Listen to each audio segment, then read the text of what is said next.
Salut les amis et bienvenue dans le temple du spectacle. C'est parti. Ah, waouh, les gars, hier en tout cas, j'étais vraiment pas disposé à vous livrer, n'est-ce pas, du contenu en ce qui concerne, n'est-ce pas, la finale qui opposait le Real face au Borussia Dortmund. Alors aujourd'hui, n'est-ce pas, je vous fais, n'est-ce pas, mon débrief par rapport à ce qui s'est passé, n'est-ce pas, à Wembley Stadium en Angleterre. Let's go. Les gars, le Real de Madrid se défait, n'est-ce pas, du Borussia Dortmund. C'était prévisible étant donné que en termes de rapport de force, il y avait vraiment pas d'adversaire. En termes de rapport de force, il y avait vraiment pas, n'est-ce pas, de calibre entre ces deux équipes-là. Donc, en gros, on a eu un match à sens unique. Mais même si le Borussia Dortmund s'est permis, n'est-ce pas, de nous offrir une finale aussi clinquante, une finale aussi, n'est-ce pas, pratique dans le contenu, dans la façon, n'est-ce pas, de se dérouler. Moi, j'ai aimé par rapport à ce qu'ils nous ont produit, n'est-ce pas, face, n'est-ce pas, au Real de Madrid. C'est vrai, en termes, n'est-ce pas, en termes d'opposition, il fallait sérieusement que le Borussia Dortmund puisse, n'est-ce pas, nous offrir un tel spectacle parce que oui, la messe était dite bien avant même que le match commence, bien avant même que la rencontre ne commence. Parce qu'aujourd'hui, le football, c'est plus que c'était auparavant. On n'est plus à l'ère 2002, 2003 ou encore 1900, etc. Là, c'est l'argent qui compte maintenant, c'est l'argent qui dicte sa loi. Et aujourd'hui, le Borussia avait beaucoup plus à gagner qu'en remportant ce trophée. Pourquoi? Parce que il y a déjà cet échange-là, ou encore le transfert de Jude Bellingham. Ça a permis au Borussia Dortmund de renflouer, n'est-ce pas, ses caisses en termes, n'est-ce pas, de clauses dans le contrat de ce dernier. Bon, moi je pense qu'aujourd'hui là, on n'est pas, n'est-ce pas, à l'étape financière parce que on doit d'abord dire ce qui s'est passé réellement lors de la finale qui a opposé ces deux équipes à Wembley Stadium. En gros, on délivre, n'est-ce pas, avec la stat du jour. La stat, c'est que le Real, durant toute la première période, en tout cas, cette équipe-là ne s'est pas en sortie.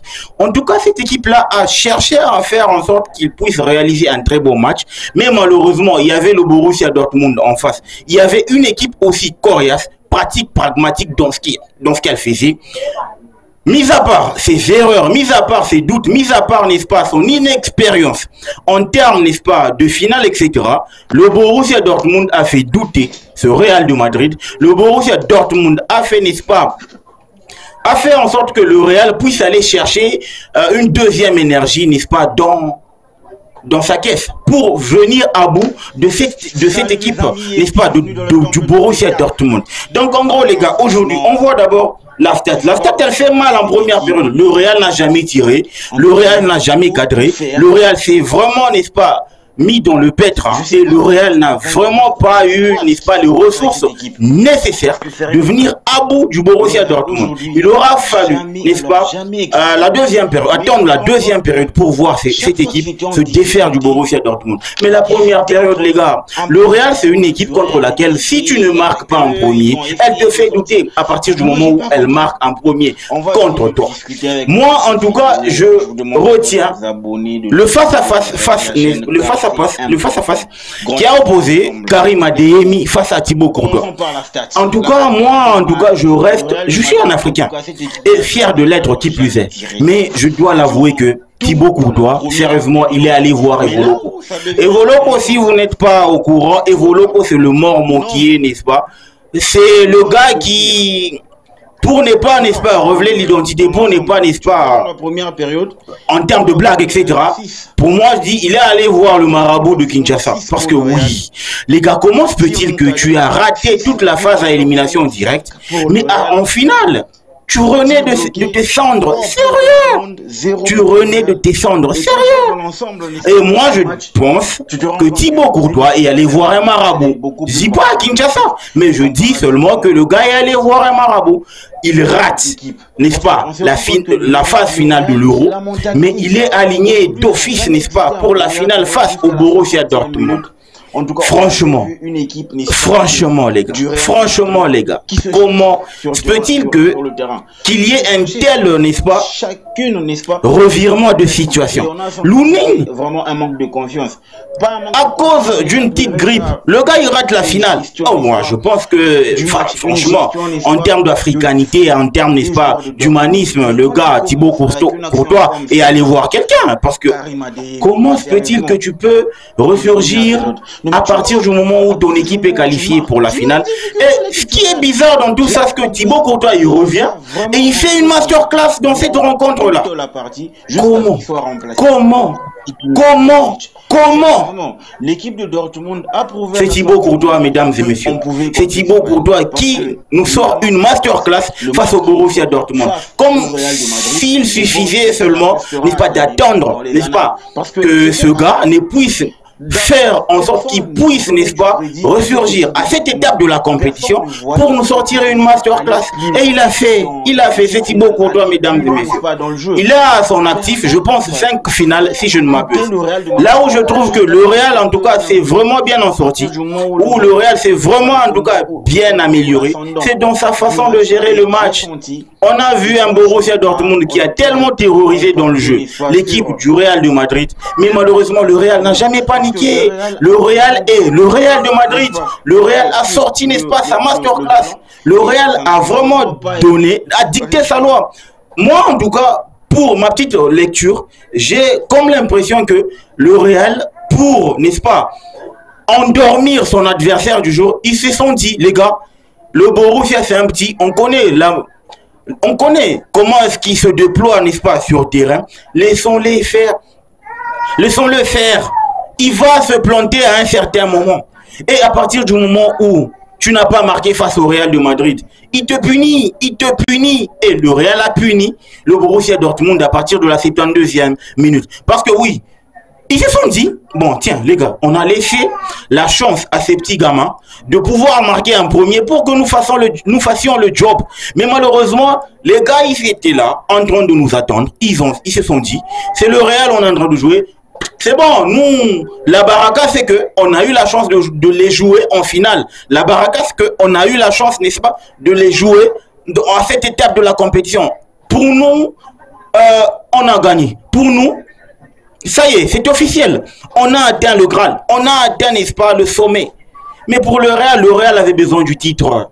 Le Real avait besoin du trophée. Le Real devait rentrer de Wembley avec le trophée. Là où ça devient consternant et vraiment agaçant, c'est dans le fait que le Real remporte son 15e titre et ça ressemble à un championnat. Ça n'a plus le goût de la Champions League, les gars. Ça n'a plus le goût de la Champions League. C'est vraiment un championnat. Mais chapeau à l'équipe, n'est-ce pas, du Real de Madrid. En termes d'anecdote, c'est que Vinicius, il est le gars qui a marqué en 2 finales. Et le dernier, il a battu le record d'un certain Lionel Messi. Sérieusement, il est là 24 ans ou 23 ans, 325 jours. Par rapport à Lionel Messi qui avait 336 jours, si je ne m'abuse. Ça veut dire que ce gars, il est en train de bosser. Hein. Et moi, je l'attends au tournant. Parce que le 21 juin de ce mois, le Brésil devra jouer la Copa América aux États-Unis. Et je l'attends au tournant pour qu'il puisse au moins nous faire oublier un certain Neymar da Silva dos Santos Junior. Et moi, quand je vois le rendement avec lequel il est en train de se produire avec le Real de Madrid, je dis, en tout cas, je ne m'attendais pas à une telle performance. Je ne m'attendais pas à une telle, n'est-ce pas, prestation. Et moi, je pense que Vinicius a grandi sous la houlette d'un certain Karim Benzema. Karim Benzema, il a vraiment aidé Vinicius à pouvoir, n'est-ce pas, se développer, à pouvoir, n'est-ce pas, se sortir du lot, à pouvoir sortir, n'est-ce pas, chercher au fond de lui, n'est-ce pas, la force qui est la sienne de pouvoir performer au haut niveau. Et moi, je pense qu'aujourd'hui, Vinicius, il est en train de nous prouver, face, n'est-ce pas, à plus d'un, que il est à des années-lumière et on n'est pas prêt à vivre ce qu'il va nous faire prochainement. Au moment où je suis en train de faire cette vidéo, les gars, Kylian Mbappé vient de signer pour le Real. Et au vu de ce qui se passe avec le Barça est en crise et ce n'est pas pour maintenant qu'il va se relever. Je pense que le Real est bien parti pour dominer encore et encore cette Liga. Et ça va lui permettre de se reposer pour nous sortir encore ces genres de masterclass en Champions League. Étant donné qu'on a changé le format, je vais vous expliquer dans les futures vidéos qui viendront. Mais la bonne nouvelle qui doit être retenue, c'est que les gars, il faudrait que nous nous tenions prêts parce que le Real, ce qu'il est en train de nous faire, franchement, c'est le fait de subjuguer ses adversaires sans partage. Le Real, ce n'est pas un club pour le peuple et un club pour le peuple, par le peuple et pour le peuple. Non, le Real, c'est vraiment une monarchie qu'il est en train d'installer au sein de cette institution, n'est-ce pas, fêtière du football européen. Et ça veut dire qu'on n'est pas prêt à revoir le Real chuter, n'est-ce pas, de sitôt. Ils sont en train de bien préparer la future saison. Ils vont embaucher Kylian Mbappé. Ça veut dire qu'ils seront encore beaucoup plus forts. Ils vont maximiser leur force. Et on n'est pas prêt de vivre cela. La finale, elle est partie. La finale, elle s'est jouée. Le Real a remporté. Bravo à cette équipe de Dortmund. Elle a donné ce qu'elle pouvait faire. Elle a donné ce qu'elle avait, n'est-ce pas, dans les tripes. On s'arrête là. Et ça voudra dire que là, franchement, il faudrait que nous nous préparions pour les prochaines étapes. Les gars, dites-moi ce que vous en pensez en commentaire. N'oubliez pas de vous abonner, de liker. Pour moi, c'était un plaisir de vous servir, n'est-ce pas, durant tout le parcours de cette UEFA Champions League. N'oubliez pas de vous abonner, de liker, de partager la chaîne car c'est important. On est là pour grandir ensemble. Le football mérite d'être vécu. Ciao. Rendez-vous à l'Euro avec la Squadra Azzurra de l'Italie.